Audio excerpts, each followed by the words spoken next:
MX.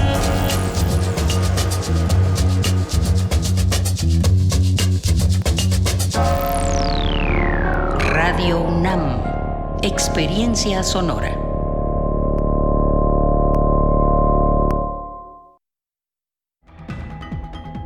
El dengue es una enfermedad que se transmite por picadura de mosquito y puede ser mortal. Para protegerte, utiliza ropa que te cubra la mayor parte del cuerpo y repelente contra insectos. Coloca mosquiteros en ventanas, cierra puertas, no duermas a la intemperie y utiliza pabellones de cama para descansar seguro. Que no te pique el mosquito. Sin criaderos no hay mosquitos y sin mosquitos no hay dengue. Secretaría de Salud. Gobierno de México. Radio UNAM es un medio que promueve el diálogo, la diversidad y la libertad de expresión en un marco crítico y respetuoso. Los comentarios expresados a lo largo de su programación reflejan la opinión de quien los emite, mas no de la radiodifusora. Consultorio Fiscal. Es un programa de Radio UNAM y de la Facultad de Contaduría y Administración.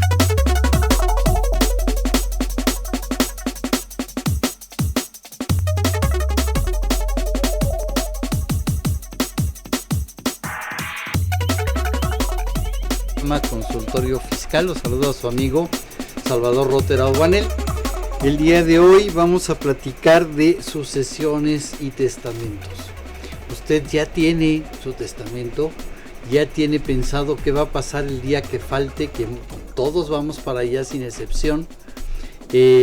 No importa la edad que tenga, no importa los bienes que tenga, no importa si tiene o no tiene dinero, no deje problemas. Y para ello vamos a tocar un tema muy interesante: sucesiones y testamentos. Estamos transmitiendo en vivo en la frecuencia de 860 de Radio UNAM y en las plataformas de FCA UNAM Oficial, Mirador Universitario Coaed y en YouTube. Recuerden que si necesitan orientación en materia contable y fiscal, visítenos en la oficina de asesoría fiscal gratuita, ubicada en el segundo piso de la División de Estudios de Posgrado de la Facultad de Contaduría y Administración de la UNAM.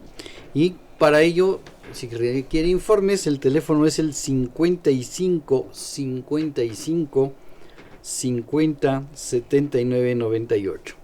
Si quiere proponer, quiere participar en este programa o proponer algún tema que quiera que tratemos aquí, los teléfonos en el estudio son el 55 55 36 89 89 y el 800 505 26 88. Vamos a nuestra gustada sección de cuentas claras e iniciamos con el tema. ¿Sabes si lo que te dicen es verdad? Entérate aquí, en Cuentas Claras. Cuentas Claras. ¿Qué es la sucesión testamentaria? La sucesión testamentaria es la sucesión que reconoce los deseos de la persona fallecida porque los describe en su testamento. En este caso, se debe de ir con un notario para que se encargue de buscar el testamento y realizar los trámites necesarios para la transmisión de los bienes. Sucesión intestamentaria. Es la regulada por la ley porque la persona que falleció no hizo un testamento. Esto podría ir en contra de la voluntad del difunto. Se debe acudir con un notario. Si los posibles herederos son mayores de edad y todos están de acuerdo, el notario se encargará de llevar el procedimiento. Si los posibles herederos no son mayores de edad y no están de acuerdo, deberán de llevar el proceso ante un juez familiar competente.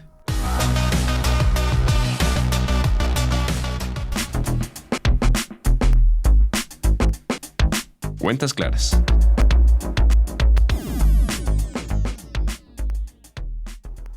Bien, regresamos y para tocar este tema interesante e importante, está con nosotros el licenciado en Contaduría y especialista fiscal Pablo Alejandro Limón Mestri, que voy a tratar de resumir su currículum porque si lo leo completo ya no tocamos el tema. Lo más importante es que soy egresado de esta maravillosa facultad. Así es, eres especialista en fiscal por esta facultad, eres socio del Club Rotario de la Ciudad de México, eres miembro activo de la Cámara Americana de Comercio de México, de la Cámara de Comercio de Canadá, es socio de la firma Limón Mestre, te dedicas a la planificación de impuestos y estructuración de inversiones para empresas multinacionales, cuentas con varios diplomados, entre ellos del Tecnológico Autónomo de México, mejor conocido como ITAM, y de la Universidad de Harvard, nada más. Y creo que es un rápido resumen, porque si lo leo completo, no termino. Pablo, gracias por aceptarnos la invitación el día de hoy. Al contrario, mi querido Salvador Rotera Ubanel, es un honor estar en este lugar tan emblemático, la UNAM, que es mi alma mater. Gracias por venir a esta gloriosa universidad. A ver, hablemos de sucesiones y testamentos, aprovechando que estamos cerrando agosto y que viene el mes de septiembre, que tradicionalmente se ha conocido como el mes del testamento, donde es un poquito más barato hacer un testamento. Yo empezaría por preguntarte, ¿cualquier persona debería de tener un testamento sin importar su edad? Yo creo que sí, en la medida que uno tenga bienes. Ajá. Porque si uno no tiene nada, soy un estudiante de 21 años o soy una persona de 95 años, pero no tengo ningún bien que transmitir, entonces el testamento viene sobrando. Ok, pero ¿qué pasa si tengo 21 años y soy el heredero de mis padres y pues pudiera darse el caso de que fallecieran mis padres? Claro. Y un servidor... O que hubiera heredado, ya tuviera bienes a los 21 años o a los 19 años, ¿no? Entonces, dado en ese caso particular, cuando uno ya es titular de bienes, creo que es una gran responsabilidad dejar definido a través de un documento que se llama un testamento hereditario, así se precisa. ¿Por qué? Porque estoy dejando especificado a quiénes voy a dejar mi masa hereditaria, los bienes que tengo, para cuando yo falte. Se nota el conocimiento del tema cuando empiezas a hablar de términos muy técnicos como la masa hereditaria. Pero quisiera yo, antes de que nos vayamos a la masa hereditaria, tratar de separar tres términos: donación, legado y herencia. Porque escucho a mucha gente decir, mira lo que me heredó mi papá en vida. Y yo te preguntaría, ese término, aunque es muy usado, ¿es correcto? ¿Existe como tal jurídicamente? No, yo creo que no, definitivamente, porque la donación es entre vivos. Ajá. Y de los que se pasan de vivos también. Pero también. Pero la donación es entre vivos, es la primera parte a precisar. Ahora bien, obviamente cuando uno está en sus facultades y vivo, es cuando hace el testamento y cuando define de los bienes, y voy a tocar el tema específico, si los dejo todos a la más querida, y en cuyo caso todos pasarían a mi esposa. A tu primera esposa. Mi primera esposa, claro. Y en ese caso particular, ella sería la heredera universal de todos mis bienes. Y ahí acaba el punto. Pero si yo decido, oye, yo tengo 4 hijos y entonces voy a dejar la casa A al hijo 1, la casa B al hijo 2, la oficina tal al hijo 3 y el terreno tal al hijo 4, y a mi esposa le dejo tal situación, entonces en cuyo caso ya estoy diciendo que estoy dividiendo mi masa hereditaria, mi conjunto de bienes y derechos, lo estoy transmitiendo. En forma específica eso se llama legado. Ajá. Pero cuando lo dejo en forma general eso se llama herederos. Ok, entonces, a ver, para tratar de entenderte. Masa hereditaria, quiero entender que es todos los bienes que tiene la persona al momento de fallecer. Eso es lo que debemos entender por masa hereditaria. Correcto. Ok. Cuando yo de esa masa hereditaria saco ciertos bienes y los designo bien específico para persona en particular, estoy hablando de un legado. Exactamente. Lo cual se estipula en el testamento. Y eso tiene que estar hereditario en el testamento. Exactamente. Entonces yo podría decir, a ver, voy a dejar mi Mustang 65, ojalá lo tuviera, pero bueno. Ojalá. Mi Mustang 65 a mi hija, y todo lo demás de mis bienes se lo dejo a mi esposa. Entonces estoy juntando un legado con una herencia. Exactamente, estás definiendo un legado específico de ese Ford que le das a tu bella hija y el resto se lo estás dando a tu esposa, quien sería la heredera universal del resto de los bienes. Ok. ¿De acuerdo? Y ahora bien, también en el testamento es válido perfectamente especificar, porque uno tiene comprada la vida y tú con tu esposa normalmente viajas junto con ella. Entonces te dice, bueno, dejo toda a mi esposa, pero a falta de ella, lo dejo también a mi hija, ¿no? Y bueno, si mi hija también faltase, porque viajan siempre juntos, lo dejo a el contador Pablo Alejandro Limón Mestre, que seguramente va a ser un gran uso de los bienes que yo he tenido. Ajá. ¿De acuerdo? Ok, y entonces ahí estás hablando de un testamento porque no estás perdón, de una herencia. Sí. Porque no estás especificando qué bienes. Exactamente. Y por eso el notario, cuando uno va con un notario, te dice que hay que hacer un inventario. Exacto. ¿Qué es eso del inventario? Porque como contador, pues yo entendería que voy a una empresa y levanto un inventario, pero aquí, ¿qué es eso del inventario en una masa hereditaria? El inventario específicamente es definir qué bienes tiene la persona que va a heredar.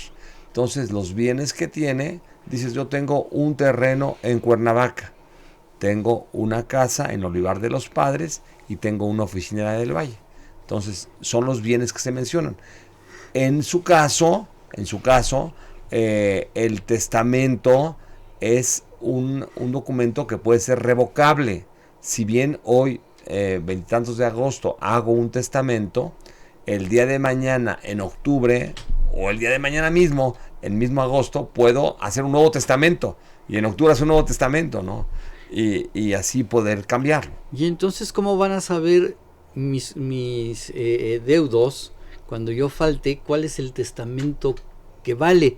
Porque a lo mejor hice un testamento en donde dejé a mi esposa como heredera única, pero al día siguiente lo sustituí por otro donde le dejo 50% a mi esposa y 50% a mi hija, y a lo mejor en octubre hice otro donde incluía a mis amigos en el testamento. Ojalá. Ajá. Sería lo más atinado. Creo que el último es el que valdría, o a quien nos está escuchando. Yo creo que lo necesario que tiene que hacer el notario X que estamos eligiendo cuando se lleve a cabo la escritura de aceptación del cargo de albacea, que viene siendo el representante legal del decuyus, tomo otro término, de la persona que ha fallecido, en cuyo caso ese notario estará obligado a hacer los edictos respectivos para verificar si no hay más personas que puedan saber de un testamento posterior. Pero para eso también está el registro de las notarías, ¿no? Exactamente. En el registro de notarías, lo que acostumbran los notarios es cuando hay un decuyos, y entiéndase decuyos es el autor de la sucesión, la persona que falleció y deja una herencia, así se le denomina jurídicamente,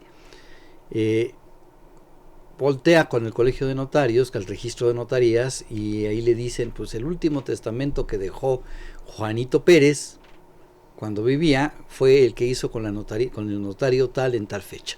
Correcto. Y entonces los demás pues son anteriores, es su última voluntad. Correcto. ¿De acuerdo? Entonces, ese testamento es el que sirve, digamos, para tales efectos y que tendrá sus efectos tributarios, que es el tema que hoy nos ocupa. Así es. Específicamente por un servidor, ¿no? Así es, tenemos que tratar el tema fiscal de toda esa situación, pero pues estamos aprovechando para hablar de esa situación precisamente porque pues ya la semana que entra estamos en el mes de septiembre, arranca la recta final del año, el último cuatrimestre, que se va a ir como agua. Y hay que aprovechar para hacer ese testamento y no dejar problemas, ¿no? Yo creo que hay que hacerlo de una vez, o sea, no esperes a septiembre, o sea, si tú que nos escuchas, sabes que tus padres, sabes que tú mismo tienes bienes y que no está elaborado un testamento, la vida no la tiene comprada, entonces es el momento de acudir al notario de tu preferencia para efectos de llevar a cabo el mismo, y de una vez quede estipulado, tú ya duermes tranquilo, que el día de mañana ya no se va a hacer una sucesión legítima, una herencia legítima, sino va a haber una sucesión hereditaria. ¿A qué me refiero con eso? Hereditaria se refiere cuando yo estipulo en el propio testamento los bienes, cómo los voy a distribuir a través de herencia o legados, ¿no?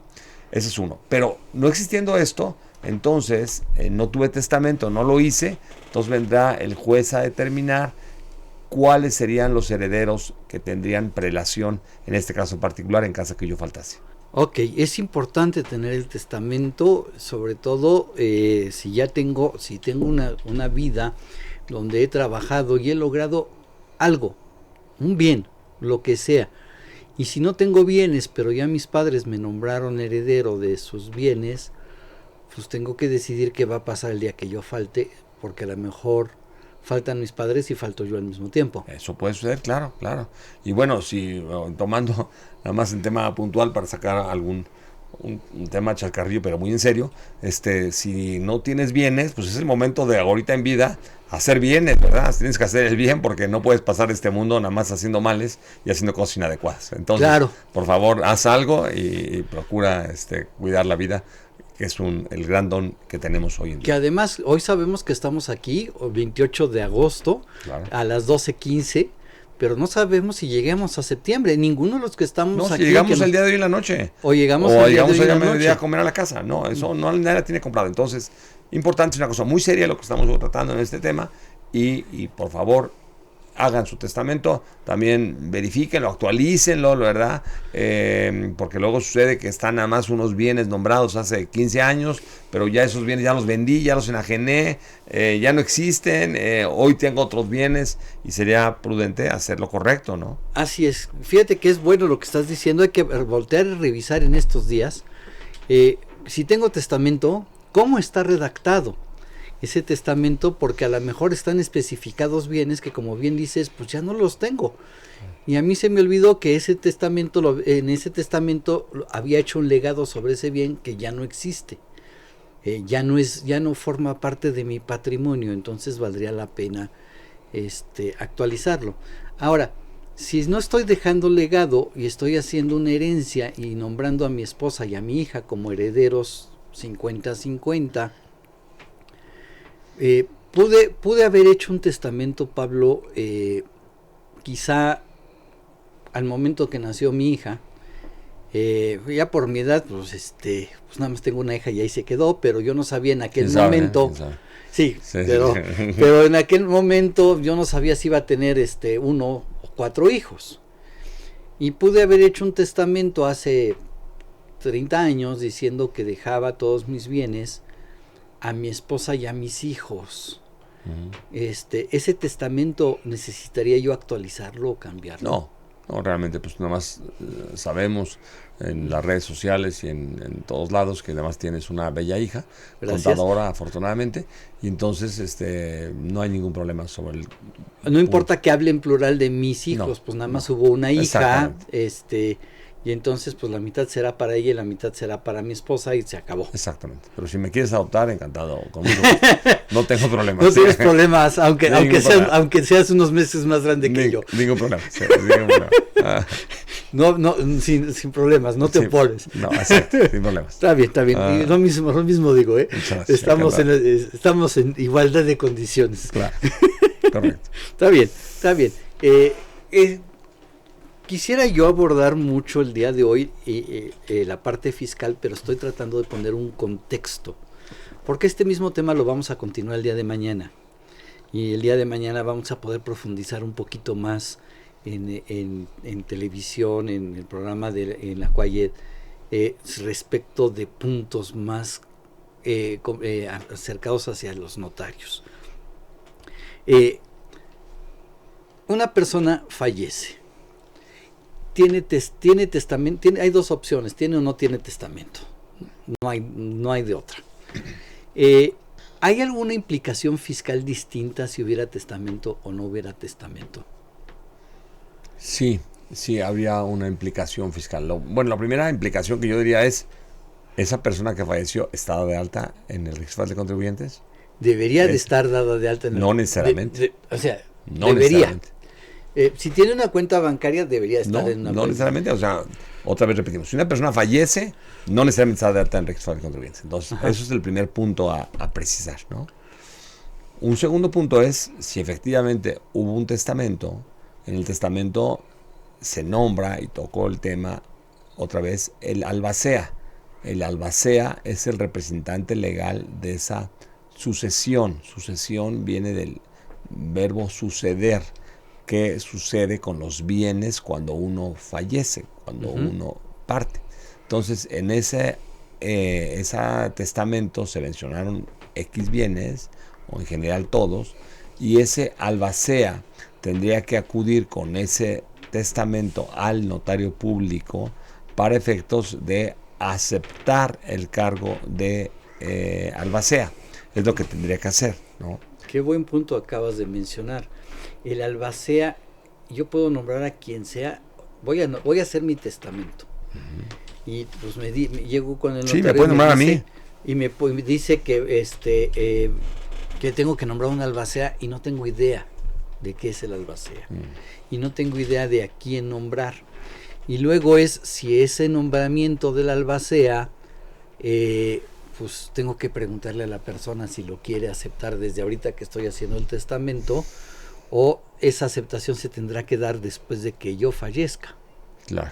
Sí, yo creo que aquí lo más importante es definir si esa persona tiene la capacidad, las ganas y el entusiasmo y la sapiencia necesaria para fungir como albacea. No puedo nombrar a cualquier persona. Bueno, vamos a pensar que tuviera yo un hijo, vamos a hablar de mi caso particular, ¿no? Y que pues está en el jiji, jaja, y que no ha sido un buen administrador de las cosas, pues seguramente yo no lo voy a nombrar como albacea. No voy a pensar en él como albacea.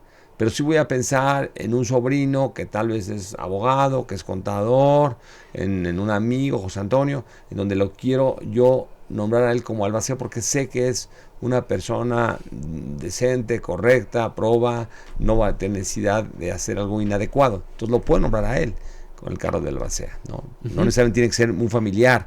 No tiene que ser un heredero necesariamente. No necesariamente. Pero tampoco lo excluye. No, sí, exactamente. Podría ser un heredero, puede ser la misma esposa, puede ser la albacea, ¿no? A veces a la esposa pues, se le puede complicar las cosas, ¿no? Porque tienen otras habilidades, otras situaciones, ¿no? Pero puede ser que se le llegue a complicar y en lugar de agradecerte cuando estés en la tumba, sino te va a decir, pues oye, ¿sabes qué? Hubieras puesto mejor a mi hermano, que es el notario, el abogado, ¿no? A tu hijo, ¿no? A tu hija o a la vecina, que se ve que te llevas muy bien con ella, ¿no? No sé, cualquiera de esas personas sería la más indicada que la persona previamente citada, ¿no? Sí, claro. Entonces, bueno, dicho lo anterior, ella recurre, acepta el cargo de albacea y ahí detono el tema fiscal, que es el tema que hoy nos ocupa. Con esa escritura que yo tengo, estoy obligado a, después de un mes de aceptar el cargo de albacea, de acuerdo a la ficha de trámite 84, acudir con la autoridad fiscal y solicitar que se abra la sucesión específica de quien ha fallecido, que es el de Cuyos, ¿no? Ok. Entonces, el albacea es la persona que va a encargarse de hacer todos los trámites fiscales, hablemos, quizá legales, de los bienes del de Cuyos. Exactamente. Va a ser el encargado de instrumentarlos, vamos a pensarlo de esta manera, ¿no? Porque si existen 3 inmuebles, en el caso que he apuntado, bueno, tomará las escrituras, se las llevará al notario, pedirá que hagan la adjudicación de los bienes a los herederos o legatarios y la albacea simplemente va a coordinar todos esos aspectos que efectivamente se lleven a cabo. Ok, voy a entrar ya un poquito más en materia fiscal. Vamos a empezarle a poner al de Cuyos algunas actividades que realizaba en vida. Venga. Resulta que el de Cuyos, y voy a empezar quizá por una de las más socorridas y sencillas. El de Cuyos tenía varias propiedades y las tenía rentadas. Fallece y pues hay que seguir expidiendo recibos de renta. Hay que seguir cobrando esa renta. Y mi pregunta es, ¿quién va a cobrar esa renta? ¿Quién va a expedir esos recibos? ¿Puedo seguir usando la firma electrónica de la persona fallecida o es indebido? Hay que tramitar una nueva firma. ¿Qué es lo que va a suceder en este caso? Primer ejemplo específico, fiscalmente hablando, de un señor que pues tenía 20 o 40 inquilinos y pues no va a estar tan rápido el pasar esos bienes a nombre de los herederos. En ese proceso, ¿cómo va a funcionar? Bueno, cuando en el caso que citas, lo más importante es acudir de inmediato al notario, tener tu escritura respectiva y uno dirá lo siguiente, o tiene que hacer lo siguiente. por hay que presentar una declaración de la persona fallecida. Vamos a suponer que falleció exactamente el 27 de julio para dejarlo preciso. Hoy ya es mes un día. Un mes un día. Entonces, ya en ese mes un día, ya tengo hoy la escritura en mano y voy a ir a la hacienda para hacer con esta fecha de trámite 80 la apertura de sucesión y llevo a cabo el proceso respectivo. Al momento que sucede eso, la fiel se cancela, la fiel que existía del de cuyo se cancela y se emite una nueva fiel a favor del representante legal de la sucesión. Ok, pero a ver, se cancela la fiel, ¿y qué pasa con los sellos digitales? También se cancelan. Sí, se cancela fiel y sellos digitales. Correcto. Y entonces, ¿cómo voy a hacer CFDIs de esa renta? Es que en ese momento sucede automáticamente dos situaciones. El albacea tendrá que obtener una nueva fiel, se revoca la anterior y se obtiene la nueva a favor del albacea en representación de la sucesión. Ok, estaríamos hablando como, déjame hacer un símil y me corrige si estoy equivocado, se vale. Digo, porque estoy aprendiendo y siempre invito gente de quien yo pueda aprender. ¿Funcionaría como si fuera un representante legal de una persona moral? No, o sea, funciona igual. Funciona igual. Funciona igual. Funciona igual, sí, o sea, claro. Es el que, a falta de que nos podamos llevar a cabo, habiendo fallecido el proceso respectivo, es el albacea quien se va a encargar de hacer todas las actividades relativas en la materia fiscal. Claro, tiene sus consecuencias. Primero viene la parte legal, pero tiene sus consecuencias fiscales y él se va a encargar de hacer todo este tipo de cosas. Y entonces las declaraciones se van a seguir presentando a nombre del de cuyos, pero con una firma electrónica de un representante legal. Exactamente. Ok, ¿te parece si vamos a escuchar nuestra promoción de la mejor revista en materia fiscal? Revista Consultorio Fiscal. Claro, estoy hablando de la mejor. Y estamos cumpliendo aniversario, por cierto, de ella. Así es, ahorita magnífica vamos a platicar revista. De ello. Gracias.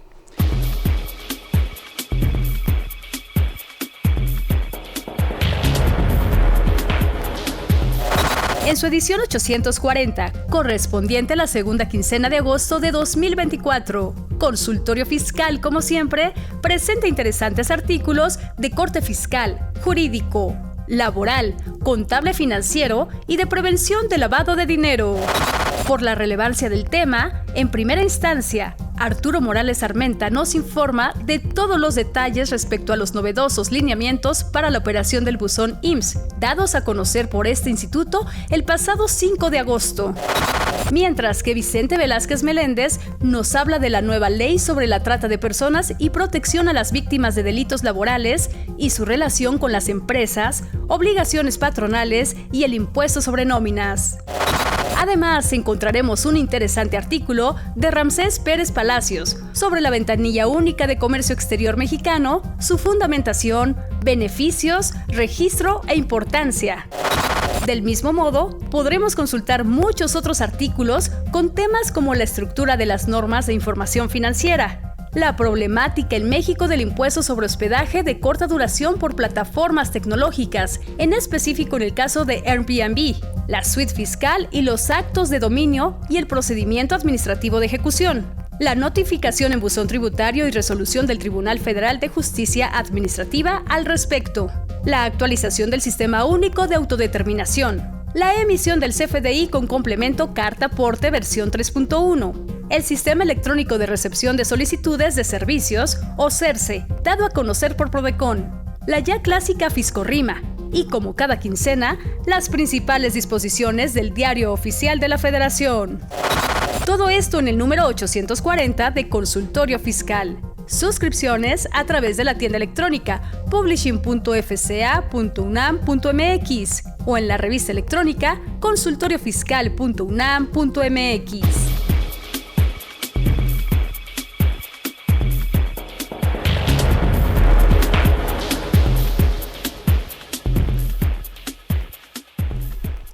Bien, regresamos y vamos a obsequiar 4 suscripciones a la revista Consultorio Fiscal por 6 meses, la mejor revista en materia fiscal y además una herramienta que cualquier contador debe tener en su escritorio virtual porque es una revista electrónica a las 4 primeras personas que nos contesten correctamente la pregunta que en este momento vamos a realizar.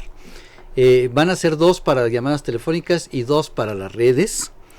La pregunta es, ¿quién es la persona encargada de presentar las declaraciones y emitir los recibos de cuyos de la persona que ya falleció? Las 4 primeras personas que nos llamen, dos que nos llamen y 2 por redes que nos contesten correctamente, vamos a regalarles una suscripción. Quiero aprovechar para mencionarles que estamos de fiesta. El próximo 18 de septiembre vamos a hacer un programa especial conmemorativo, porque el programa de Consultorio Fiscal y la revista de Consultorio Fiscal están cumpliendo 37 años. 37 años de la emisión del programa Consultorio Fiscal. Se dicen fácil, se dicen rápido, pero ha habido muchas personalidades que han pasado por este espacio, conduciendo y como invitados, muchos comentarios, mucha riqueza cultural en materia fiscal. Hay que hacer la cultura fiscal y eso se ha dedicado Consultorio Fiscal. Entonces, señores, por favor, estén atentos a que el próximo 18 de septiembre tendremos un programa especial de aniversario. Tenemos varios preguntas de nuestros invitados, de la gente que nos está siguiendo. Ese Teotihuacán nos manda saludos. Lucas Díaz nos dice: buen día, felicitaciones por el tema. Hace 15 años hizo un testamento para un menor de edad y se nombró a una persona como albacea. Hoy el menor ya es mayor de edad. ¿Se debe modificar el testamento para quitar el albacea o puede seguir siendo la misma persona como albacea? La que mencionó cuando este heredero era un menor de edad. Puede ser la misma persona, puede cambiarse el albacea, el testamento es perfectamente revocable las veces que sean, ilimitadamente. Así es, el albacea, si el albacea sigue vivo, sigue en buen estado y es una persona, como bien dijiste, proba, es una persona recta, es una persona que tiene conocimientos para poder llevar a cabo todas las responsabilidades del albacea, puede dejarlo. Sin ningún problema. Sin ningún problema, ¿no? Perfecto. Estrella Solana dice que hubo una persona que falleció y no dejó testamento. El fallecido vendió, todavía estando en vida, una casa. Hay un contrato firmado y totalmente requisitado y recibió en vida el 100% del pago por la casa, pero no hay un contrato de compraventa y no hay documentos para ello. El vendedor ya falleció antes de poder ir al notario a escriturar, habiendo designado por el juez de lo familiar al albacea de un juicio intestamentario. La pregunta sería: ¿a partir de qué momento el albacea ya puede firmar ante el notario para escriturar esa casa? Pues desde el momento en que la persona fue designada como albacea, ¿no? Claro. Aquí viene una cuestión jurídica, me encantaría que el abogado conteste mañana, pero en primera instancia, pues esa enajenación se llevó a cabo, pero no se perfeccionó desde el punto de vista jurídico, porque faltó elevar la escritura pública. Y por lo cual tiene un problema efectivamente el comprador sobre el particular, porque él aparentemente ya satisfizo el precio y ya probablemente tiene la ocupación del bien, más no tiene la escritura respectiva. Entonces debería de exigirle ese comprador a la sucesión, específicamente al representante como al albacea, que lleven a cabo la formalización de la compraventa que se hizo cuando estaba en vida la persona respectiva. Claro. Ok, son las preguntas que tenemos. Tenemos también Elsa María Carmona nos pregunta: ¿se le tiene que pagar algún porcentaje o algo al albacea por su trabajo? Sí, se establece, no tengo ahorita el porcentaje en mente, pero sí se establece una cantidad que se le paga por su servicio al albacea. Mañana le haremos la pregunta al notario y seguramente el notario nos dará una respuesta específica. Perfecto. El albacea se convierte en representante. Lucas Díaz A ver, Lucas Díaz ya tiene una revista de consultorio fiscal. Tenemos la primera respuesta por redes. La segunda respuesta por teléfono, o la primera por teléfono, Leonardo Sánchez, que nos deja su dirección de correo electrónico. Ya tendrá también, felicidades, ya llevamos 2 de las revistas de consultorio fiscal para que puedan disfrutar de esta revista. Nada más, Lucas, te encargaría de favor si nos puedes dar un medio de contacto para poderte hacer llegar tu suscripción por 6 meses a la revista. Lidia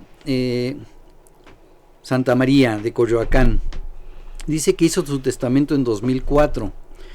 Una de sus herederos era menor de edad, el notario le sugirió un tutor. Ahora mi heredero ya es mayor de edad y además el tutor ya falleció. ¿Es necesario modificar el testamento? Bueno, yo pensaría que no, porque lo único que se está estableciendo ahí es el famoso tutor, que ya no aplicaría porque primero ya falleció y segundo, ya es mayor de edad. Ya no su hija, un tutor. Entonces eso no cambia.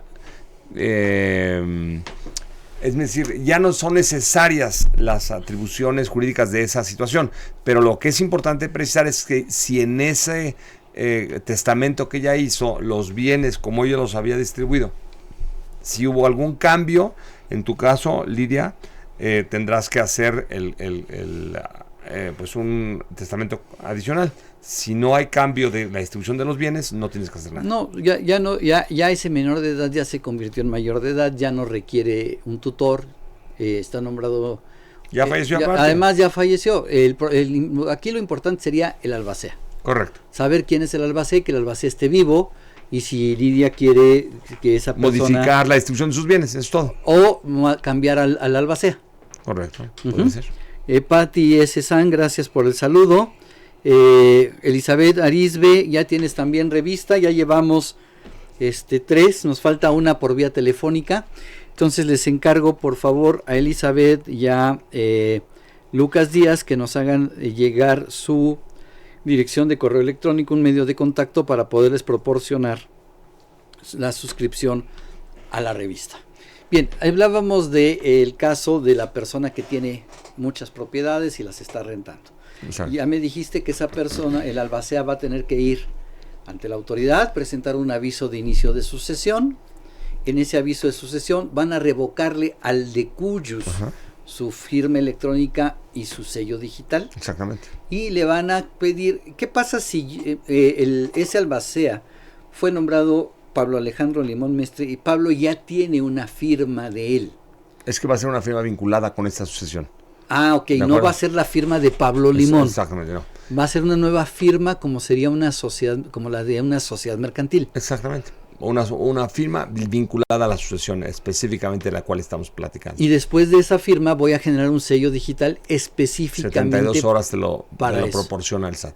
Ok, y con eso voy a poder estar timbrando, haciendo los nuevos recibos para ir cobrando las rentas. Ahora bien, las rentas que en su caso se hayan cobrado desde que 1 de enero hasta la fecha de fallecimiento, el 27 de julio, el caso que apuntábamos, entonces en ese caso particular se consideran ingresos exentos para los herederos o legatarios y se debe presentar una declaración por el ejercicio irregular, en este caso pues, del 1 de enero al 27 de julio, en los términos del artículo 200 y tantos del reglamento de la ley de impuestos. Ok, entonces otra de las cosas que tendría que hacer la albacea es decir, a ver, ¿cuáles eran los ingresos que esta persona había obtenido?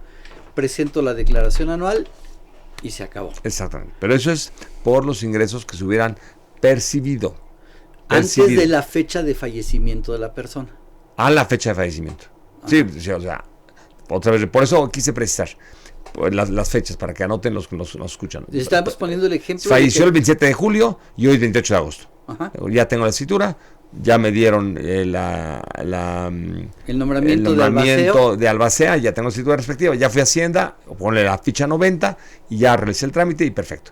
Ahora bien, yo estoy obligado como representante legal de la sucesión a presentar una declaración, digamos, por el periodo del 1 de enero al 27 de julio, o sea, del 1 de enero a la fecha de fallecimiento de el que falleció, en donde informe al SAT los informes que obtuvo totalmente. Ok, aquí vendría una pregunta. ¿Qué plazo tengo para presentar esa declaración? Buena pregunta.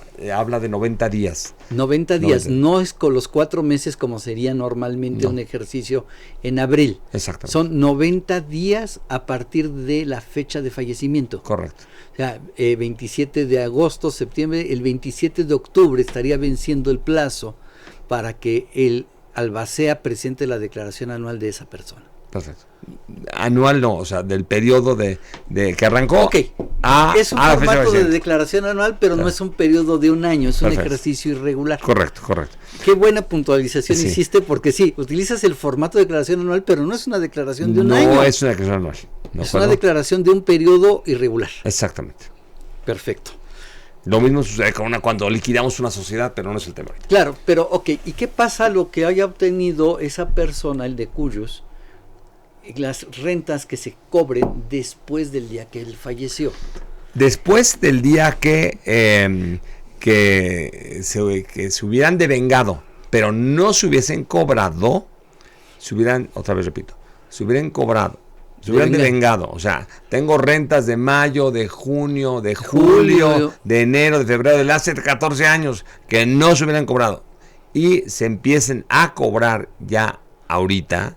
Después del 27 de julio. 27 de julio, ok. Entonces, lo que se establece es que esas rentas son ingresos exentos en los términos del artículo 93 de la Ley del Impuesto sobre la Renta para los herederos o legatarios. Las que se habían devengado, pero no se habían cobrado. Exactamente. Ok. Y las cuando se cobren, obviamente. Claro, cuando se lleguen a cobrar. Sí. Y las que se empiecen a devengar después de... Las que se empiecen a devengar después y se cobren de tal, después de... será el propio albacea que siga presentando en nombre de la sucesión todos esos ingresos por rentas, los va a ir acumulando esa persona y pagando los impuestos respectivos. Ok, vámonos con un caso sencillo para después ir al caso más complicado. ¿Qué pasa si esa persona, ese de cuyos era un asalariado? Bueno, si es un asalariado, los ingresos por salarios se consideran ingresos y que no se hubieran cobrado. Ajá. Que no se hubieran cobrado y se cobren ahorita. Ok, entonces en ese caso particular son ingresos que serán parte de la herencia que reciben herederos o legatarios. Que será el propio albacea que los manifieste en la declaración respectiva. Ok, y Pablo, ¿qué pasa si fallece la persona, es un asalariado? ¿Puedo ir con el patrón a cobrarle el aguinaldo, la parte proporcional del aguinaldo? ¿Quién puede ir? ¿Se puede cobrar o no se puede cobrar? La prima de antigüedad, porque pues el trabajador no sé si tenía los 15 años o no, y si eso afecte. ¿Qué pasa con esas percepciones? Sí, claro, esa persona debe, el albacea debería de acudir con el patrón que tenía el fallecido y representarse, identificarse y decir, ¿sabes qué? Pues lamentablemente falleció el 27 de julio en un accidente o le dio un infarto, lo que fuese, y pues simplemente sabemos perfectamente que cobró sus prestaciones hasta la primera quincena del mes de julio, no cobró la segunda porque ya no hubo quien, no se presentó, etcétera, y pues quisiera cobrar todas aquellas cantidades que no se hubieran recuperado, no solamente eso, el fondo de ahorro, por ejemplo, las cajas de ahorro. La parte proporcional del aguinaldo. Claro.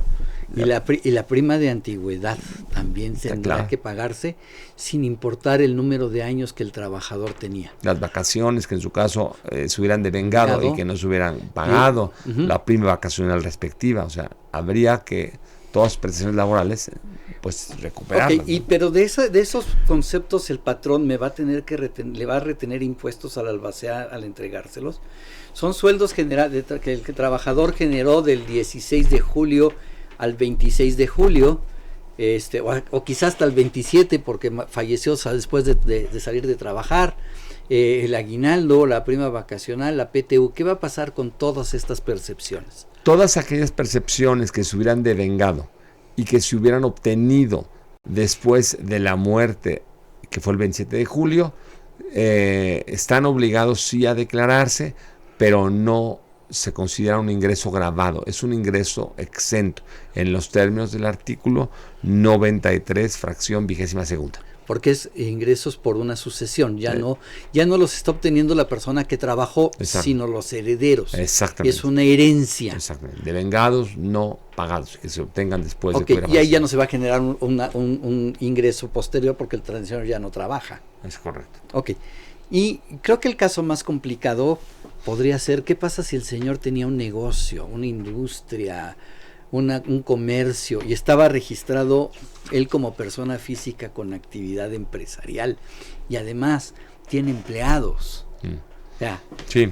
Y el señor fallece porque nadie lo sabemos, ¿no? Ahí en ese caso particular lo que establecen las disposiciones es que no van a ser un ingreso exento, se siguen generando aquí impuestos respectivos, será el negocio Tornillos El Patito, que va a seguir generando su venta de tornillitos, y pues ese negocio continuará y será el que va a seguir declarando, ¿de acuerdo? Si en su momento, y hay una cosa muy interesante en la actividad empresarial que se establece, que en general las pérdidas sabemos que no son transmisibles con la muerte. Ajá. Las pérdidas que obtengan de un capítulo, pero en el caso particular de actividades empresariales hay un artículo que establece que esas pérdidas sí son transmisibles a los herederos o legatarios en la medida que se lleven a cabo las mismas actividades del tornillo del patito. Ok, fíjate que nos están haciendo una pregunta interesante. Hay una persona que falleció y dejó más hereditaria a 3 hijos, bienes en arrendamiento. Cada uno de ellos está haciendo la declaración y pagando los impuestos. Ellos se pusieron de acuerdo, se brincaron a la albacea. ¿Qué consecuencias pueden tener que esté haciendo esto y no sea el albacea quien se esté haciendo cargo? Fíjate que hay una opción dentro de la ley del impuesto sobre la renta que establece esa posibilidad. Ajá. La que cita quien ha preguntado. Es anónimo la pregunta. El anónimo respectivo, en donde perfectamente esa persona se va a encargar de ir, cada uno de los herederos legatarios va a acumular la parte que le corresponde, emitiendo sus recibos y todo. Ok, ¿sí? Entonces no hay ninguna consecuencia desde el punto de vista fiscal.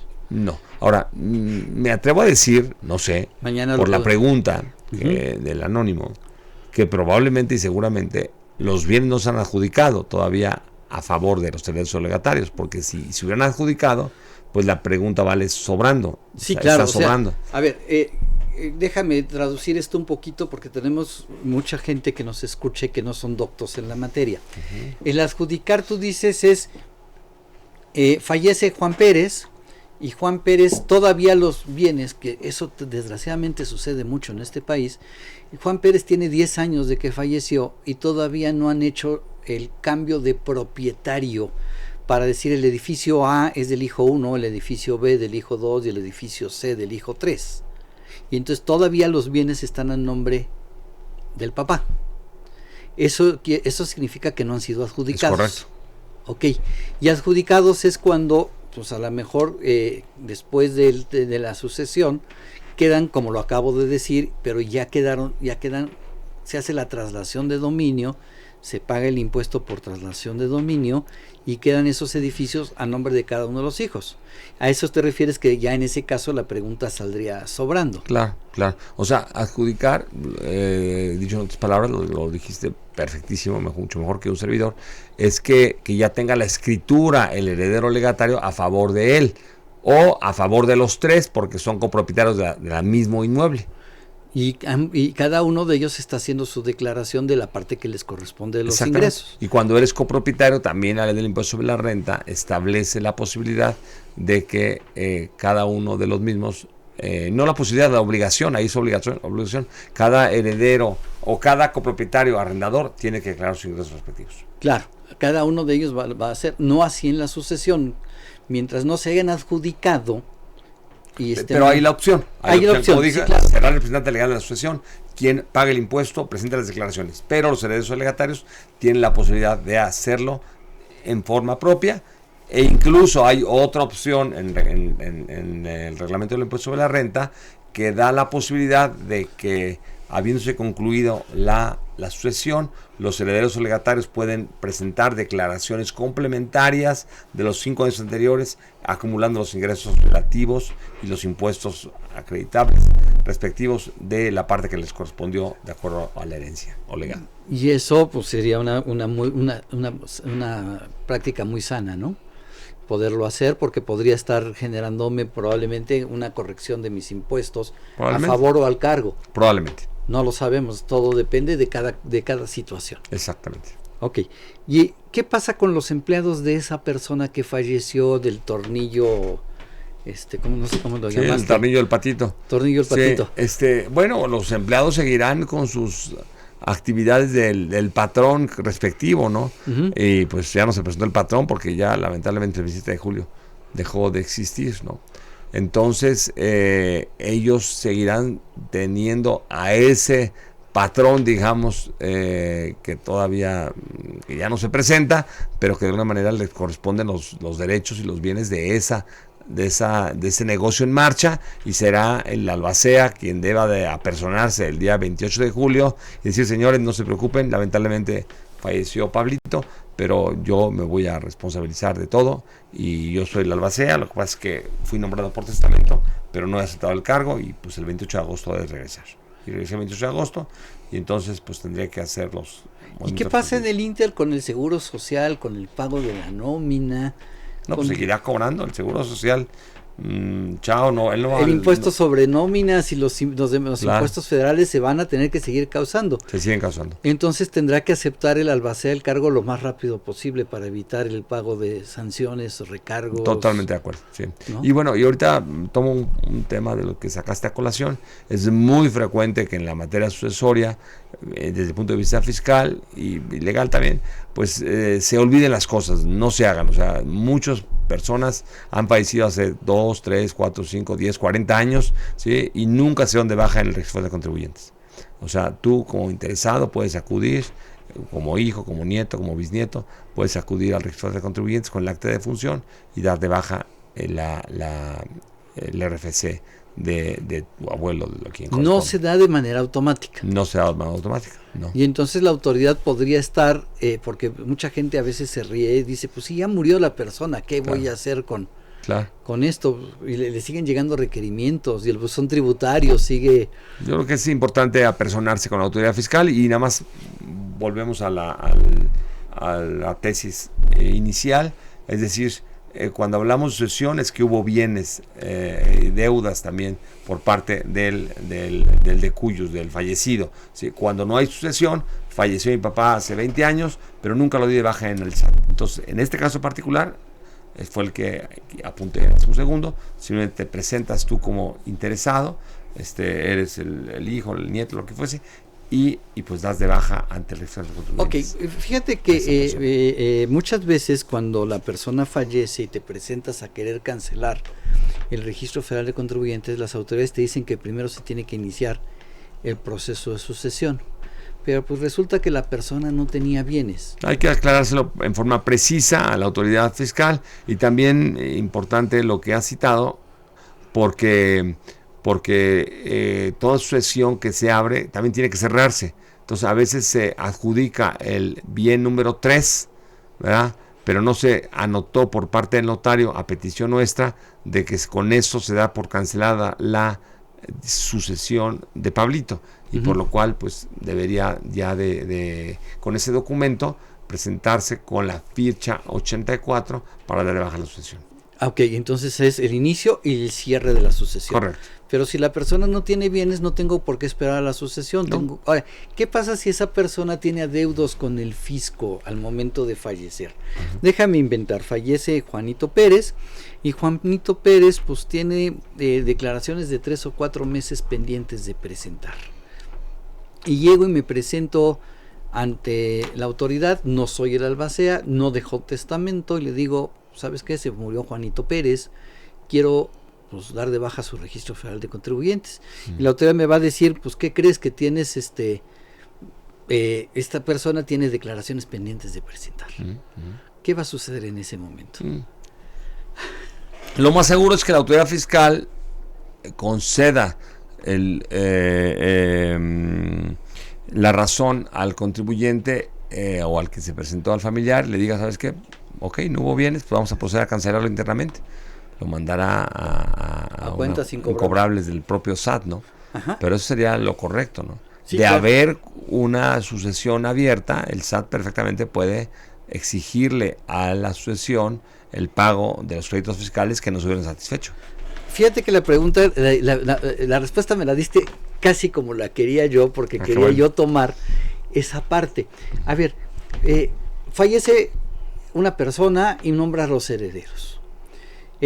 Hay una fábrica o hay unas rentas y tiene adeudos de impuestos. ¿Qué va a pasar en ese momento? Porque platicamos el lado bonito, el lado sencillo. La persona venía al corriente y ahora es otra persona quien se hace responsable de seguir con sus pagos de impuestos hasta que se cierre la sucesión. En ocasiones corre más rápido, digamos, la vida empresarial de lo que nos acercamos a la autoridad fiscal para hacer lo que debemos de hacer, ¿no? Sí, claro. Entonces la autoridad fiscal llegará el día 31 de julio y dirá, señores, aquí vengo a cobrar este crédito fiscal. Oiga, que ya falleció. Pues miren, no sé, pero aquí están los escritorios y como usted está como desaparecido y no sé qué, nos llevamos, lo garantizamos, lo dejamos como depositario de los bienes respectivos, ¿no? O sea, la autoridad puede todavía ejercer, sí, claro. Al haber bienes, puede ejercer sus derechos de cobrar. Claro. Y esas deudas que se vayan generando, pues en su caso, cuando se haga la adjudicación respectiva, se tendría que hacer la disminución del valor de las deudas respecto a los bienes a recibir para cada uno de los herederos o legatarios. Para pagar los impuestos que quedaron pendientes. Esos o deudas, porque también yo puedo haber dejado una deuda, te pude haber dejado un pagaré firmado de $100,000 a ti porque me prestaste generosamente. Y pues resulta que nunca te lo pagué. Y que ese crédito no tenía un seguro. Ese préstamo no tenía un seguro. Y entonces yo podría llegar con tus herederos a decirles, pues, que creen que aquí está esta deuda y pues de lo que se repartan me lo tienen que pagar. Claro. Uh-huh. Pero si son deudas que tienen un seguro de vida, pues quedan en automático canceladas. Quien los cubre es el seguro, ¿no? Correcto. Bien. Pablo, me quedan un par de minutos por si quieres comentar algo para que sigamos el día de mañana y que nos sintonicen el día de mañana. Algo que quieras puntualizar de lo que hemos platicado o que nos haya faltado platicar. Fíjate que sí, definitivamente faltan muchas cosas, pero creo que hay un punto toral. Es decir, los ingresos por herencia o legado son pagos definitivos, es decir, son pagos que ya están exentos y adiós. Y entonces uno diría, como heredero o legatario, entonces ya no tengo que declararlos a la autoridad fiscal. Y la respuesta es sí. Si no los declaras a la autoridad fiscal debiéndolo haber hecho, estás sujeto a que te puedan rechazar esa exención. Se pierde la exención. Se pierde la exención. Ok, qué buen comentario acabas de hacer. Para todos nuestros amigos radioescuchas y los que nos están siguiendo a través de las redes, es importante que sepan que si alguien está heredando algo y se está adjudicando ese bien, en esa declaración anual se tiene que informar. Si no se informa, se pierde la exención de la herencia y la autoridad puede cobrar el impuesto sobre el valor de eso. Ahora, tendrás la alternativa como contribuyente de tal vez presentar una declaración complementaria y que la autoridad fiscal te lo tome como bueno, ¿no? Claro. Pero hay que revisar eso hay y que atenderlo, tenerlo presente. o sea, por eso es muy importante tú como contador que te dedicas a esto, tener comunicación cercana con tus clientes. Perfecto, pues no me queda más que agradecerte. Muchísimas gracias por estar el día de hoy. Te invito a que nos acompañes el día de mañana, por favor, para seguir tocando este tema. Gracias, querido Salvador, y a todo tu equipo que generosamente nos... Gracias. Eso es todo por hoy. Los invitamos a que nos sintonicen la siguiente semana. Director general de Radio UNAM, Benito Taibo. Director de la Facultad de Contaduría y Administración de la UNAM, el doctor Armando Tomé González. Secretario de Divulgación y Fomento Editorial de la Facultad de Contaduría, el maestro Gustavo Almaguer Pérez. En los controles, Socorro Montes. En la producción por parte del Departamento de Medios Audiovisuales de la Facultad de Contaduría y Administración de Nezahualcóyotl Jara, Nancy Audelo, Miriam Jiménez, Alma Villegas, Pablo Santiago, Carlos Castellano y Alexis Romo. Agradecemos la colaboración especial de Julio Pérez y José Ramón San Pablo, personal de Mirador Universitario de la CUAED. Recuerde, mañana jueves 10 a.m. sucesiones y testamentos por Mirador Universitario de la CUAED en un programa especial por Canal 22. Hasta la próxima, se despide su amigo Salvador Rotera Obanel. Muy buenas tardes y buen provecho. Consultorio Fiscal. Radio.